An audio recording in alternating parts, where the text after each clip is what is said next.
Walton AC presents TVS ইনসাইটে আপনাদের সবাইকে স্বাগত জানাচ্ছি। এখন যে কোনো ব্র্যান্ডের পুরাতন এসি বদলে নতুন ওয়ালটন এসিতে উপভোগ করুন 25% ছাড়। আপনাদের সঙ্গে আছে আমি আবুল কাশেম। আমরা আজকে কথা বলবো যে আগামী অর্থবছরে যে বাজেট আসছে সেই বাজেটে কালো টাকা সাদা করার সুযোগ দেওয়া বা না দেওয়ার বিষয়ে।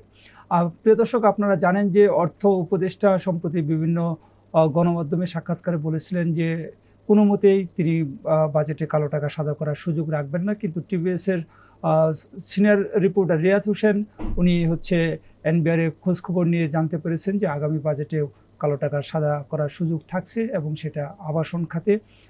তবে সেখানে জরিমানার হার বা ট্যাক্স রেটটা এখন যেটা আছে সেটা আর একটু বাড়বে। এ বিষয়ে আমরা রিয়াদের কাছ থেকে বিস্তারিত জানবো। রিয়াদ, আপনাকে স্বাগত জানাচ্ছি।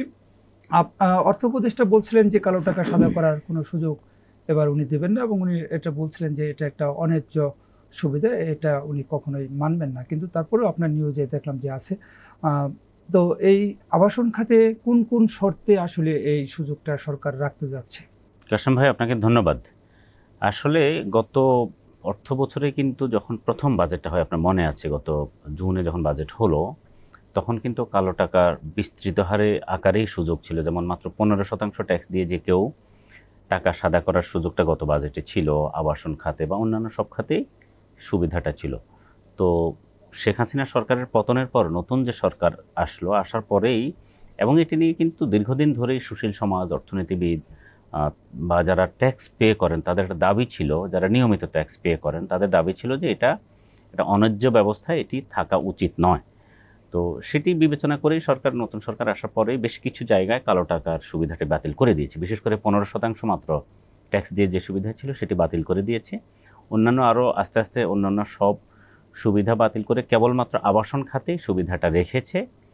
এর মধ্যে একটি বড় কারণে মানুষ কালো টাকা সাদা করতে উৎসাহিত হয়েছিল, যে কারণে সেটি হলো কম ট্যাক্সের পাশাপাশি অন্য কোনো সংস্থা প্রশ্ন করতে পারবে না, এক ধরনের ইনডেমনিটি ছিল। তো সেটি সরকার তুলে দিয়েছে। তার মানে এখন অন্য যে কোনো সংস্থা প্রশ্ন করতে পারবে, দুর্নীতি দমন কমিশন অথবা পুলিশের কোনো ইনভেস্টিগেটিভ টিম বা যে কেউই চাইলে প্রশ্ন করতে পারবে। এখন আছে শুধুমাত্র আবাসন খাতে এই সুবিধাটা এখন। তো এই সুবিধাটা আগামী বাজেটেও সরকার রাখার পরিকল্পনা করছে এবং সেক্ষেত্রে যেটি মানে শর্তটা কঠোর হবে বা ট্যাক্সটা বেশি হবে। আমরা যতদূর জেনেছি, এইটি এখন যে পরিমাণ ট্যাক্স দিয়ে কালো টাকা সাদা করা হয় সেটির ট্যাক্স 5 গুণ পর্যন্ত বাড়তে পারে। অর্থাৎ রাজধানীর মধ্যে এটি কিন্তু আবার এলাকা ভেদে বিভিন্ন ধরনের রেট মানে টাকা আছে। যেমন ঢাকার ভেতর সবচেয়ে পশ এরিয়া হিসেবে পরিচিত গুলশান, বনানী অথবা বারিধারা কিংবা মতিঝিলের কমার্শিয়াল এরিয়ার মতো যেই জায়গাগুলো, এসব এলাকার জমির দাম স্বাভাবিকভাবে মনে করা হয় যে সবচেয়ে বেশি। তো এখানে সরকার 200 বর্গমিটার, সরকারের হিসাবটা কিন্তু আবার বর্গমিটারের, 200 বর্গমিটারের মধ্যে কেউ যদি কোনো অ্যাপার্টমেন্ট ক্রয় করে তাহলে এর জন্য 4000 টাকা প্রতি বর্গমিটারে সরকারকে ট্যাক্স দিতে হয়। এখন এটা ফিক্সড আছে। তো এটি হয়তো 5 গুণ বেড়ে যেতে পারে। সেক্ষেত্রে প্রতি বর্গমিটারের জন্য হয়তো এটি 20,000 টাকা হতে পারে। আবার 200 বর্গমিটারের উপরে যারা কিনবে অ্যাপার্টমেন্ট তাদের ক্ষেত্রে 6,000, সেক্ষেত্রে সেটি হয়ে যেতে পারে 30,000 টাকা।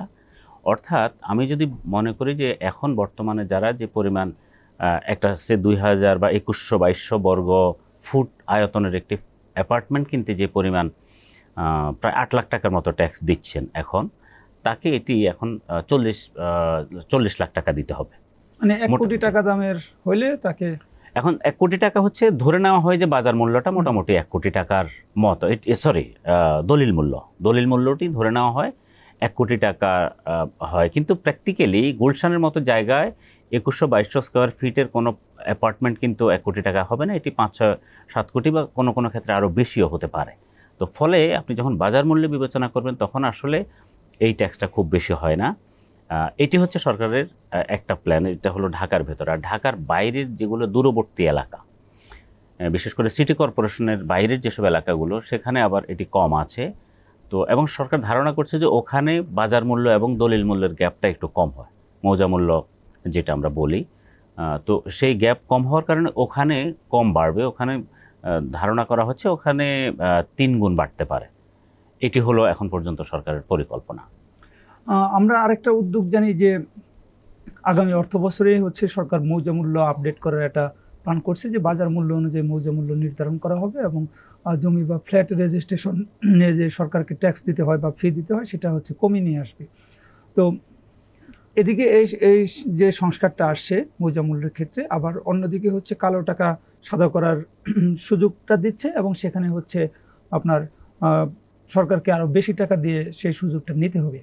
তো এই দুইটা মিলে আবাসন খাতের উপরে কেমন প্রভাব পড়তে পারে আগামী অর্থ বছর? আচ্ছা, একটা বিষয়, একজন আমি ধরেন যে যদি একটা ফ্ল্যাট কিনতে যাই, আমার আসলে খরচ কি এখনকার তুলনায় বাড়বে কিনা বা কমবে কিনা একটু যদি। প্রথম কথা হলো, সরকার যখন কোনো ট্যাক্সের হিসাব করে বা ছাড়ও দেয়, সরকার কিন্তু ফাইনালি তার এখান থেকে যাতে রাজস্ব না কমে সেই প্ল্যানটা সরকারের মাথায় থাকে।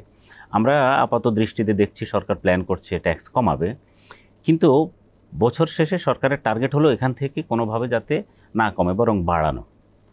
এখন এই ক্ষেত্রে তাহলে যেটি হবে, যেমন আপনার বলা হচ্ছে যে ট্যাক্স রেট কিছুটা কমতে পারে, আবার একইভাবে কিন্তু মৌজা মূল্য বেড়ে যেতে পারে, এবং সেটি হয়তো আগামী অর্থ বছরের কোনো একটা সময়ে হয়তো সরকার এটি করবে।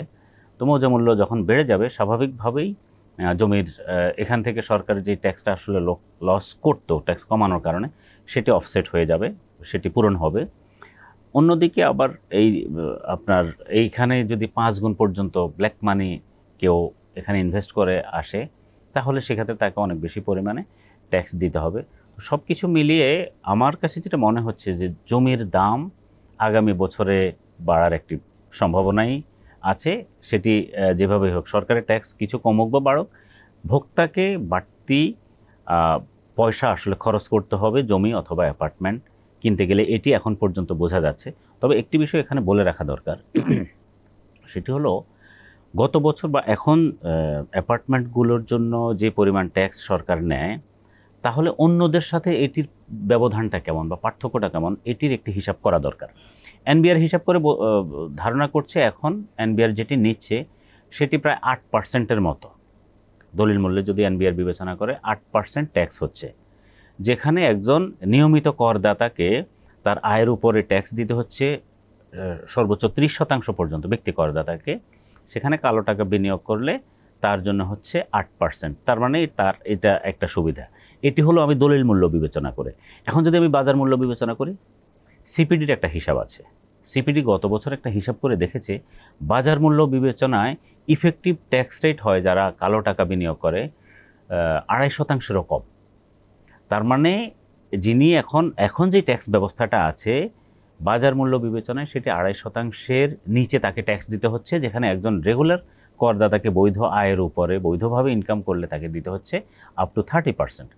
তো ফলে এটি কিন্তু আসলে এখনও একটা বড় ধরনের বৈষম্যের জায়গায় এই সুবিধাটা দেওয়ার কারণে, এবং আজকেই কিন্তু সিপিডি বলেছে যে এটি আসলে অর্থনৈতিকভাবেও সরকারের জন্য লাভজনক নয়, নৈতিকভাবেও এটি সমর্থনযোগ্য নয়।